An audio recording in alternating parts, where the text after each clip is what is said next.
"Sam, please calm down. We're just talking." But Sam was too angry to listen. He shoved David hard. David stumbled back, trying to keep his balance.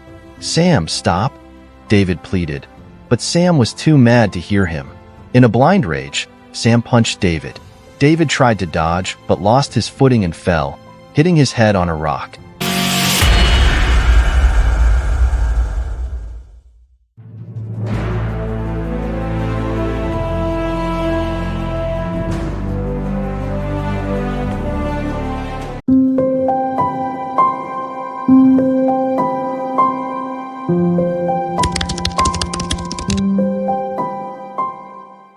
Long ago, two best friends, David and Sam, grew up together.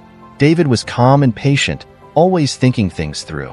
Sam, however, had a quick temper and often got into trouble because of it. Many people, including David, warned Sam to control his anger, but Sam never listened. One evening, David and Sam sat by the river, a place they loved. They talked about their friend Jack, who had recently gotten into trouble with the police. David thought Jack had made bad choices and suggested they could have helped him more. This made Sam angry. "What are you saying, David? That it's my fault Jack is in trouble?" Sam's voice rose. "No, Sam," David replied gently. "I'm just saying maybe we all could have done more to guide him." Sam's face turned red with anger. "So now you think you're better than me?" David sighed, trying to stay calm. "Sam, that's not it. I just think we could have been better friends to Jack." "Stop acting like you know everything," Sam shouted, stepping closer to David with clenched fists. "I'm tired of you looking down on me." David raised his hands to calm Sam down. "Sam, please calm down. We're just talking." But Sam was too angry to listen. He shoved David hard. David stumbled back, trying to keep his balance. "Sam, stop," David pleaded. But Sam was too mad to hear him. In a blind rage, Sam punched David. David tried to dodge, but lost his footing and fell, hitting his head on a rock. He lay still, unconscious. Sam stood there, breathing heavily. Slowly, he realized what he had done. "David, no, no, no." Sam knelt beside his friend, shaking him gently. "I'm sorry. I didn't mean it. Please wake up." But David didn't move. Sam knew David had gone. Panic and regret filled Sam's heart. He held David, crying and whispering apologies. The police arrived soon after, called by a passerby who heard the shouting. They found Sam still with David, trying to wake him. He didn't resist when they took him away. He was too numb with shock and grief. At the trial, Sam confessed to everything. The courtroom was silent, filled with sorrow and disbelief. David's family sat in the front row, their faces pale and sad. Sam's family was also devastated, unable to understand how this had happened. The judge sentenced Sam to life in prison for killing David. As the gavel fell, Sam felt the weight of his actions crush him. He was led away in handcuffs, his mind replaying that horrible evening over and over. In his prison cell, Sam had a lot of time to think. Days turned into weeks, weeks into months, and months into years. The walls of his cell seemed to close in on him, reminding him of what he had done. He often stared out the small window, wishing he could turn back time. One evening, as the sun set and cast long shadows on the floor, Sam sat down with a pen and paper. He decided to write a letter, hoping it would help him find some peace.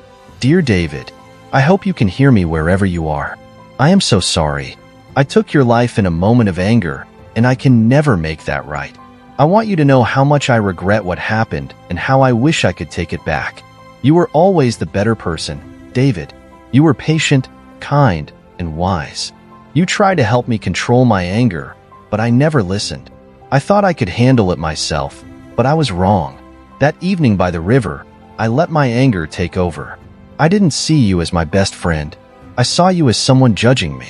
At that moment, I lost control. I didn't see the consequences of my actions until it was too late. If I had just stopped and listened to you, if I had taken a deep breath and calmed down, you would still be here. We would still be friends. I would give anything to have that moment back, to make a different choice. People say decisions made in anger cause more problems, and they are right. My anger took your life and ruined mine.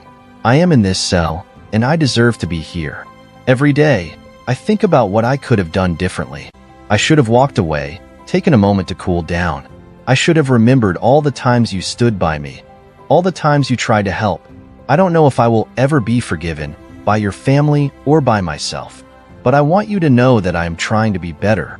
I'm working on controlling my temper, on being the person you always believed I could be. I hope, wherever you are, you can see that. I miss you, David. I miss your laugh, your wisdom, and your friendship. You were the best part of my life, and I threw it all away. I am so sorry. Rest in peace, my friend. Sam. Sam folded the letter and put it in an envelope, even though he knew there was no address to send it to. He kept it as a reminder of his promise to himself and to David. Every day, he read the letter, hoping to find a way to make up for what he had done. As the years went by, Sam became a model prisoner. He joined anger management programs, counseling sessions, and educational courses. He helped other prisoners who had problems with their tempers, sharing his story to warn them. He found a purpose in trying to stop others from making the same mistake. Despite his efforts, the weight of his regret never lifted.